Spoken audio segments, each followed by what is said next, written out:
ঢাকার ভিতরে peaceful, relaxing and greenery একটা পরিবেশ খুঁজে থাকলে ডোন্ট স্কিপ দিস ভিডিও।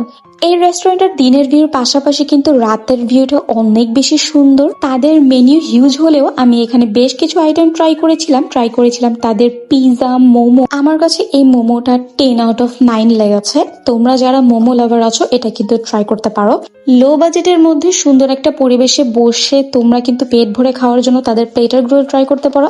তাদের 2টা প্লেটার আমি ট্রাই করেছিলাম গাইস। তাদের প্লেটার গুলো এভারেজ হলেও পিজাটা কিন্তু জাস্ট ওয়াও। কৃষ্ণচূড়াতে গেলে আর কিছু ট্রাই করো আর না করো, পিজাটা কিন্তু মাস্ট বি ট্রাই করবা। এটা 10 out of 10 ছিল। গরম গরম ওয়েদারে ঠান্ডা ঠান্ডা কোল্ড কফি খেলে কিন্তু মনটাই ঠান্ডা হয়ে যায়। প্লেসটা তাদের এতটাই বড়, এখানে কিন্তু তোমরা ফ্রেন্ডসদের নিয়ে আড্ডা দিতে পারবে, সুন্দর একটা কোয়ালিটি টাইম স্পেন্ড করতে পারবে। সো তোমরা যারা নিজেদের ফ্রেন্ডস অ্যান্ড ফ্যামিলি নিয়ে কোয়ালিটি টাইম স্পেন্ড করতে চাচ্ছ, এখনই কিন্তু চলে যেতে পারো কৃষ্ণচূড়ার রেস্টুরেন্টে। ওর লোকেশন হচ্ছে উত্তরা দক্ষিণ আর উত্তরা সেন্টারের মাঝামাঝি নতুন বউবাজারের গলিতে।